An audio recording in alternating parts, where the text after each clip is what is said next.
జిల్లాకు ఒక ఎయిర్పోర్ట్ పెడతా ఉన్నటువంటి చంద్రబాబు నాయుడు గారి ప్రభుత్వం విశాఖ ఉమ్మడి జిల్లాలో ఎయిర్పోర్ట్ లేకుండా చేసింది. ఈరోజు అనకాపల్లికి కానీ, అల్లూరు సీతారామరాజు జిల్లాకు కానీ, విశాఖపట్నం కానీ ఎయిర్పోర్ట్ లేని ప్రాంతంగా ఈరోజు చేసింది. ఈ ఎయిర్పోర్ట్ అని విశాఖపట్నంలో చంద్రబాబు నాయుడు గారు ఆంధ్ర రాష్ట్రంలో కానీ ప్రజలు ఏది కోరుకుంటే అది ఇవ్వకుండా కార్పొరేట్ కంపెనీలకు అనుకూలమైంది ఇచ్చి ఇదే అభివృద్ధి అని చెప్తూ ఉన్నాడు. విశాఖపట్నం ప్రజలెవరూ కూడా భోగాపురాన్ని ఎయిర్పోర్ట్ కోరుకోలేదు. ఆఖరికి భోగాపురంలో ఉన్న వాళ్ళు కూడా ఎవరు మాకు భోగాపురానికి ఎయిర్పోర్ట్ కావాలని అడగలేదు. కానీ ఇక్కడ ఎయిర్పోర్ట్ మూసేయొద్దని విశాఖపట్నంలో ఉన్న ప్రజలందరూ కూడా కోరుకుంటూ ఉన్నారు. అయినా విశాఖపట్నం ఎయిర్పోర్ట్ని బలవంతంగా మూసేస్తూ ఉన్నారు. విశాఖపట్నం స్టీల్ ప్లాంట్ని ఈరోజు అమ్మకానికి పెట్టారు. ప్రైవేట్ నక్కపిల్లిలో ఉన్నటువంటి ప్రైవేట్ స్టీల్ ప్లాంట్ని ప్రారంభిస్తూ ఉన్నారు. ఆ రకంగా ప్రజలు కోరుకున్నది ఇవ్వకుండా ప్రజలకు అవసరం లేనిది ఇచ్చి ఇదే అభివృద్ధి మేము గొప్పగా సాధించామని చెప్పడం చంద్రబాబు తాలూకా నైజం.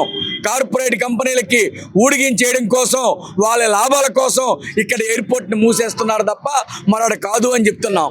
మొన్న ఒక సర్వే ప్రకారం లెక్కలు తీస్తే దాదాపు 30 లక్షల మంది గత సంవత్సరంలో ప్రయాణం చేస్తే 27 లక్షల మంది దేశంలో ఉన్నటువంటి ఇతర రాష్ట్రాలకు ప్రయాణం చేశారన్నారు. అటువంటిది కాబట్టి మా డిమాండ్ ఏంటంటే విశాఖపట్నం ఎయిర్పోర్ట్ని డొమెస్టిక్ ఎయిర్పోర్ట్గా కొనసాగించాలి. దీన్ని మూసివేయొద్దు. దీనికి 60 సంవత్సరాల చరిత్ర ఉంది. అలాగే ఇప్పుడు ఎయిర్పోర్ట్ కూడా శాశ్వతంగా మూసేయడానికి డిఫెన్స్ ఎయిర్పోర్ట్ కొనసాగుతుంది. కాబట్టి ఈ ఎయిర్పోర్ట్ కూడా కొనసాగించండి, డొమెస్టిక్ ఎయిర్పోర్ట్గా ఉంచండి, ఇంటర్నేషనల్ ఎయిర్పోర్ట్ని భోగాపురం ఎయిర్పోర్ట్గా వాడండి అని చెప్పేసి అంటే అదేమీ కాదు. అలా గనక చేసినట్టయితే జిఎంఆర్కి వచ్చే లాభాలు తగ్గిపోతాయి. జిఎంఆర్ దోపిడీకి అడ్డుకట్టబడుతుంది. కాబట్టి ఎట్టి పరిస్థితుల్లోనూ విశాఖపట్నం ఎయిర్పోర్ట్ని మూసి తీరుతామని చెప్పారు. ఈరోజు అర్ధరాత్రి నుంచి విశాఖపట్నం ఎయిర్పోర్ట్ మూసేస్తున్నామని ప్రకటన చేశారు. ఇది విశాఖపట్నాన్ని నాశనం చేయడమే, విశాఖపట్నం అభివృద్ధికి ఆటంకపరచడమే. ఈరోజు విశాఖపట్నంలో పబ్లిక్ సెక్టర్ అంతా ఉంది. Steel plant, ship yard, port, BHPV అధికారులు కానీ ఇతర ప్రైవేటు యాజమాన్యాలు కానీ ఇక్కడికి వస్తూ వెళ్తూ ఉంటుంటారు. అటువంటిది ఒక పాసింజరు భోగాపురం నుంచి ఇక్కడికి రావాలన్నా వెళ్ళాలన్నా దాదాపు 3 గంటల సమయం పైనే పెడతా ఉంటుంది. అదనంగా 5,000 రూపాయలు ట్యాక్సీకి ఛార్జీలు చెల్లించాల్సిన పరిస్థితి వస్తూ ఉంటుంది. కాబట్టి సమయం వృధా, డబ్బులు వృధా, మొత్తం అందరికీ నష్టం చేసేటటువంటి ఈ విధానాలను ఉపసంహరించుకోవాలని విశాఖపట్నం ఎయిర్పోర్ట్ని డొమెస్టిక్ ఎయిర్పోర్ట్గా కొనసాగించాలని డిమాండ్ చేస్తున్నాం. మరొకటి, భోగాపురం ఎయిర్పోర్ట్లో ఒక్కరికి కూడా స్థానికులకి ఆ జిల్లాలో ఉండే వాళ్ళకి ఉపాధి కల్పించలేదు. విశాఖపట్నంలో ఎయిర్పోర్ట్ మూసేస్తూ ఉన్నారు. అక్కడ పనిచేస్తున్నటువంటి వాళ్ళకి ఒక్క అనా పైసా కూడా కాంపెన్సేషన్ చెల్లించకుండా 15 సంవత్సరాలు 20 సంవత్సరాలు పైబడి పనిచేస్తున్న వాళ్ళకి కూడా ఈరోజు నిర్దాక్షిణ్యంగా మెడబట్టుకొని బయటికి గెంటేసే పరిస్థితి వస్తూ ఉంది. కాబట్టి ఇక్కడ ప్రత్యామ్నాయంగా వీళ్ళందరికీ కూడా తగిన నష్టపరిహారం ఇవ్వాలి. వివిధ రాష్ట్ర ప్రభుత్వ శాఖల్లో వీళ్ళకి ఉపాధి కల్పించాలి. విజయనగరం ప్రాంతంలో ఎవరైతే భూములు కోల్పోయి భోగాపురం చుట్టుపక్కల ఉన్నారో వాళ్ళందరికీ కూడా ఎయిర్పోర్ట్లో ఉపాధి కల్పించాలని మేము డిమాండ్ చేస్తున్నాం. విశాఖపట్నం ఎయిర్పోర్ట్ని డొమెస్టిక్ ఎయిర్పోర్ట్గా కొనసాగించాలి. ఈ కొనసాగించడం కోసం మా శక్తి మేరకు ప్రభుత్వం మీద ఒత్తిడి తీసుకొచ్చే విధంగా మా కార్యాచరణ ఉంటుందని తెలియజేస్తున్నాం. మన ఎమ్మెల్యేలు అందరూ కూడా ఇది న్యాయమే అని ఓ పక్క చెప్తూ, కానీ అయిపోయింది, ఒప్పందం చేసుకున్నాం వాళ్ళతో లోకాభికారిగా మాకు ఒప్పందం జరిగిపోయింది కాబట్టి దీన్ని మేము మాట్లాడలేకపోతున్నాం అని చెప్తున్నారు. కాబట్టి ఇక్కడ ఉన్నటువంటి ప్రజాప్రతినిధులు, ఎంపీలు కానీ ఎమ్మెల్యేలు కానీ ఒత్తిడి చేయాలి ప్రభుత్వం మీద. ఒత్తిడి చేసి విశాఖపట్నానికి ఎయిర్పోర్ట్ ఉంచుతారా, విశాఖపట్నం ఎయిర్పోర్ట్ లేని నగరంగా విశాఖను చూస్తారా అని చెప్పి మేము అడుగుతూ ఉన్నాం. ఈరోజు విశాఖపట్నానికి చీకటి రోజు.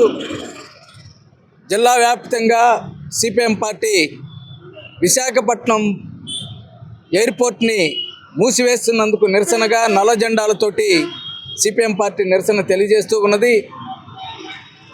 చంద్రబాబు నాయుడు, నరేంద్ర మోడీ కుట్రతోటి 45 లక్షల సామర్థ్యం కలిగినటువంటి విశాఖపట్నం ఎయిర్పోర్ట్ని శాశ్వతంగా మూసివేస్తూ ఉన్నారు.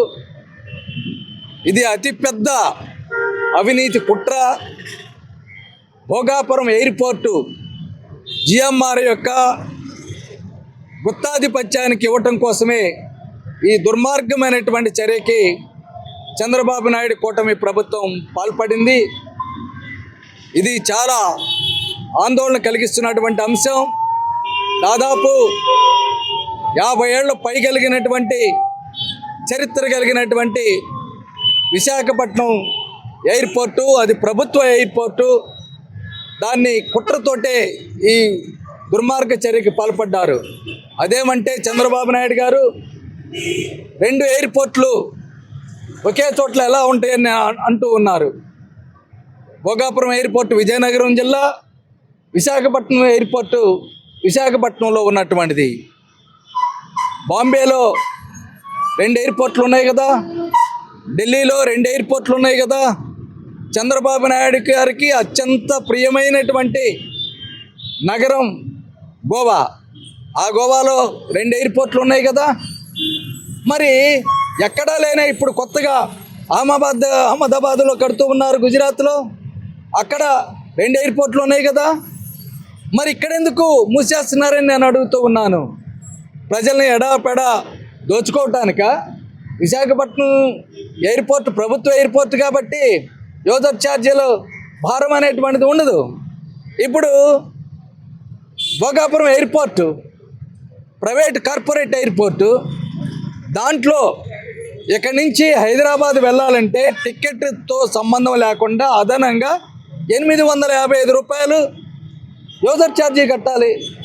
హైదరాబాద్ నుంచి ఎవరైనా వచ్చారనుకోండి విశాఖపట్నం, భోగాపురం ఎయిర్పోర్ట్లో దిగితే 355 కట్టాలి. అమెరికా నుంచి వచ్చారనుకోండి 850 రూపాయలు కట్టాలి.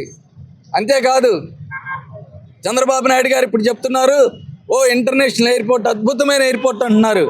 ఇప్పుడు విశాఖపట్నం వాసి హైదరాబాద్ వెళ్ళాలని ట్యాక్సీలో వెళ్తే ఆ ట్యాక్సీ 8 నిమిషాలు కానీ అరైవల్ డేట్ టైం దాటితే 250 కట్టాలి. 10 నిమిషాలు దాటింది అనుకోండి 500 కట్టాలంట. అంటే విమాన మోత మోగిస్తూ ఉన్నారు విమాన ప్రయాణికులది చంద్రబాబు నాయుడు గారు. అడ్డగోలుగా ప్రైవేట్ ఎయిర్పోర్ట్కి జిఎంఆర్కి ధారాదత్తం చేస్తూ ఉన్నారు. 5,000 కోట్ల రూపాయలు పెట్టుబడి అంటున్నారు. మేము ఛాలెంజ్ చేస్తున్నాం సిపిఎం పార్టీగా, ₹1 జిఎంఆర్ వారి యొక్క సొంత డబ్బు చూపెట్టమనండి. దాని ఖరీదు 1,500 కోట్లు కూడా అవదు. ఏముండదండి, రేకులు డబ్బా తప్ప ఎయిర్పోర్ట్ అంటే ఏమున్నది? పెద్ద రేకులతోటి పెద్ద గోడ వేస్తారు, అందులో ఏసీలు పెడతారు, రన్వే ఉంటుంది, అంతకుమించి ఏముంటాయండి ఎయిర్పోర్ట్ అంటే. దానికి 5,000 కోట్ల రూపాయలు ఎందుకు? మేము అందుకోసం సిపిఎం పార్టీ డిమాండ్ చేస్తున్నాం, జాయింట్ పార్లమెంటరీ కమిటీ ద్వారా 5,000 కోట్ల రూపాయలు మీద ఆడిట్ జరిపించాలి కేంద్ర ప్రభుత్వాన్ని మేము డిమాండ్ చేస్తూ ఉన్నాం. మిస్యూజ్ అయిన ఈ డబ్బులు 5,000 కోట్ల రూపాయలు అక్కడ ఖర్చు పెట్టలేదు, 1,500 కోట్లు కొన్నా ఎక్కువ ఖర్చు పెట్టలేదని మేము చెప్తూ ఉన్నాం. అందువల్ల జాయింట్ పార్లమెంటరీ కమిటీతో ఆడిట్ జరిపించాలి. ఆ డబ్బంతా కూడా ఎక్కడికి దారి మళ్లించారనేటువంటిది కూడా మేము డిమాండ్ చేస్తూ ఉన్నాము. అలాగే స్థానికులకి ఎంతమందికి ఉపాధి ఇచ్చారో రాష్ట్ర ముఖ్యమంత్రి గారు ప్రకటన చేయాలి. ఇక్కడ పోర్టు మూసేయటం వల్ల 900 మంది ఉద్యోగాలు ఊడిపోయి బజారును పడిపోయారు. వాళ్ళందరూ కూడా వాళ్ళ ప్రత్యామ్నాయ ఉపాధి ఎందుకు చూపటలేదు చంద్రబాబు నాయుడు అని మేము అడుగుతూ ఉన్నాం. మేము డిమాండ్ చేస్తున్నాం 900 మందికి వెంటనే రాష్ట్ర ప్రభుత్వ వివిధ సర్వీసుల్లో ఉద్యోగాలు ఇవ్వాలనేటువంటిది సిపిఎం పార్టీ డిమాండ్ చేస్తూ ఉన్నది. లేకపోతే తీవ్రమైనటువంటి పరిణామాలు ఉంటాయని మేము హెచ్చరికగా తెలియజేస్తున్నాం. అందువల్ల విశాఖపట్నం ఎయిర్పోర్ట్ని శాశ్వతంగా మూసేయద్దు, దాన్ని డొమెస్టిక్ ఎయిర్పోర్ట్గా దాన్ని నడపండి. దాని సామర్థ్యం 45 లక్షల ప్యాసింజర్ సామర్థ్యం ఉన్నటువంటిది. అందువల్ల దాన్ని మూసేయటం అనేటువంటిది ఆంధ్ర రాష్ట్రాన్ని దెబ్బతీయటం, అభివృద్ధిని నాశనం చేయటం తప్ప మరొకటి కాదని సిపిఎం పార్టీ డిమాండ్ చేస్తూ ఉన్నది.